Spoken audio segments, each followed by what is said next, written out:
Good morning. I'm Harley Schlanger from the LaRouche Organization with your daily update for March 9th, 2022.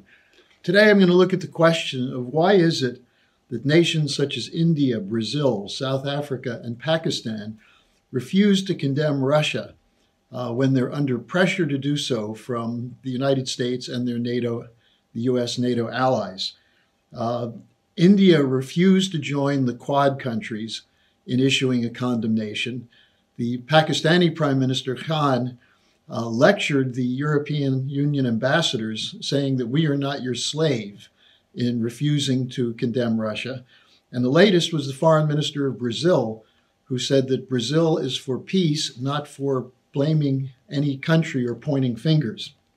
Now, three of these countries I mentioned, India, Brazil, and South Africa, are part of the BRICS, an alliance which includes Russia and China. All are also allies of the United States. But what do they know that the major transatlantic powers either don't know or refuse to recognize about the situation behind the whole confrontation over Ukraine? Are they too intimidated, or is it that your transatlantic powers, the European Union countries, are too intimidated by the US and Britain to stand up against them? Well, I'll just throw out one point here, a historical reference. It was almost 100 years ago, in April 1922, that the Rapallo Treaty was signed between Germany and Russia. This was to recognize the interests of each other, dropping claims against each other, and to establish a new trading arrangement. 2 months after this was signed, the foreign minister of Germany who signed it, Walter Rathenau, was assassinated. This is something that people in Germany know quite well, this history.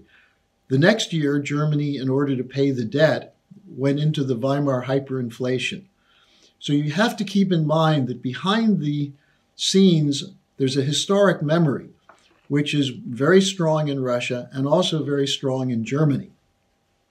And that historic memory should include how the world blundered into World War I and the crisis that led to World War II. Now, there are three interrelated reasons why these BRICS countries are not going along with the consensus of London, Wall Street, Washington, and Brussels. One is that the BRICS come out of the tradition of the non-aligned nations, not being part of any particular bloc. Sovereign states, as opposed to subordinated to a unipolar world order. Secondly, the economic policies of the transatlantic are collapsing the world economy through creation of speculative bubbles, and I'll get to that in a moment. But these bubbles benefit the wealthiest in the world at the expense of the poorest and the former colonial countries. The third reason is that the sovereign states that are part of the BRICS are committed to economic development based on physical economy, not monetarist tricks to cover the bloated and unpayable debt that's in the hands of the bankers internationally. Now, there's a brief summary compiled by my colleague Paul Gallagher, which I relied on to prepare this report. But Paul began with a December 2011 speech by Lyndon LaRouche, which he gave right after the US and NATO bombing of Libya destroyed that country and led to the murder of its leader, Muammar Gaddafi. And what LaRouche said is the debt that's being bailed out by the bubble economy created after the 2008 crash is worthless. And here's what he said, quote, "It can never be repaid. And the only solution for these countries that have it, the NATO countries and the US, was to have a war. And if the British Empire came out as a victor in this war with the support of the United States, that is the financial and corporate cartels, they would cancel their debts and they would go about their business." LaRouche concluded, "But the population of the world would be greatly reduced through hunger, disease, and so forth," unquote. Now, what we're seeing today is a replay of what LaRouche warned about in 2011, the targeting of Russia. Rather than addressing the economic crisis, targeting Russia and looking for a scapegoat. London, Wall Street, Washington, their policies are bringing down the world economy deliberately, Gallagher said. And these will have unintended and disastrous consequences. Now let's look at the situation with the new ban that was announced by the U.S. on Russian oil and gas imports, the enormous pressure on European countries to do the same, and including the natural gas that's needed for fertilizers.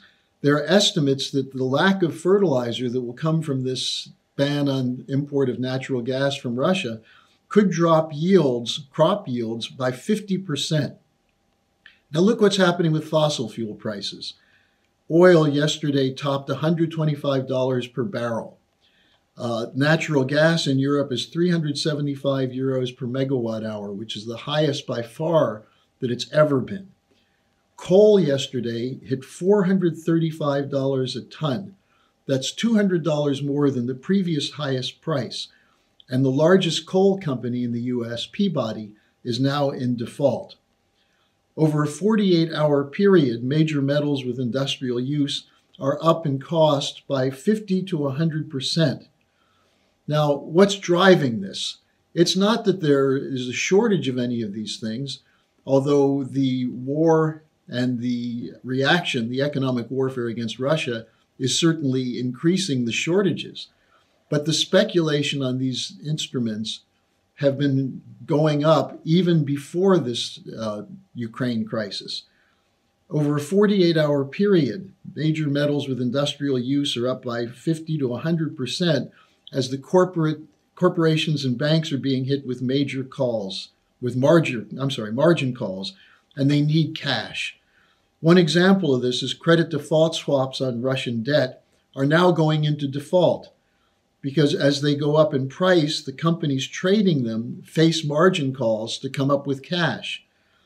This means they need more liquidity. There's a report out that the interbank lending, the market which is used to cover the short-term debt, including the repo market, that market is seizing up just as it did in September 2019 and in September and October 2008.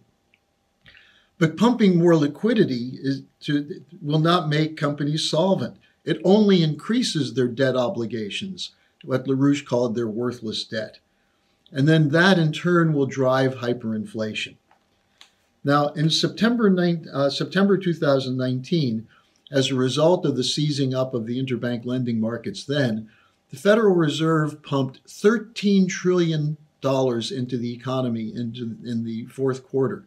That went to the banks. In fact, it went to 6 or 8 of the world's largest banks to cover their uncoverable debts. They couldn't cover it through interbank lending, so they had to go to the Fed for cash. Now, how much is going to be needed today with the margin calls coming, with the defaults coming, and with the possibility of chain reaction defaults? Well, keep in mind that the September 2019 crash, which was only avoided by this $13 trillion of liquidity pumped into the banking system, that was more than 2 years before this current crisis started unfolding with Ukraine in December 2021, and 6 months before the lockdowns related to the explosion of the coronavirus pandemic. What this means is it's the crash that's driving the war drive. This is a point that we've been making. This has nothing to do with freedom and democracy in Ukraine. And the Western politicians should save their crocodile tears. If they really were concerned about military action that's destroying nations and people's ability to survive, why are they continuing the sanction policies against Afghanistan, against Syria, the so-called Caesar sanctions, against Yemen, against Libya, against Iran? They're killing people every day with these sanctions. So why cry over Ukraine? To create a public uproar that will allow them to fund a war drive against Russia to try and destroy the Russian economy. And why? because Russia and China are moving outside of the collapsed transatlantic system. And countries such as Brazil, Pakistan, India, and South Africa, along with many other countries, are looking for a future where either they submit to the rules-based order of London and Wall Street, which means give up their sovereignty and give up their economic production and their hopes for the future, or they move into the potential for a new physical economic policy which will allow for growth in the future. That's not what the transatlantic governments at this point want for them. They want them to submit, including the people in the United States and the Western European countries. And the Chancellor of Germany, by his policies, by allying himself fully under the thumb of London and Wall Street, is imposing unnecessary hardships on the people of Germany, as the same thing is happening in France and Italy. So this war drive has nothing to do with what Russia is doing in Ukraine, and has everything to do with the collapse of the physical economy of the West.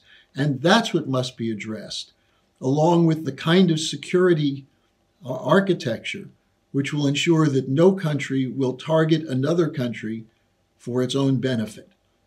That's what we have to do now. We have to shift out of this paradigm of the unipolar world into one which is recognizing the mutual benefit and interests of the other.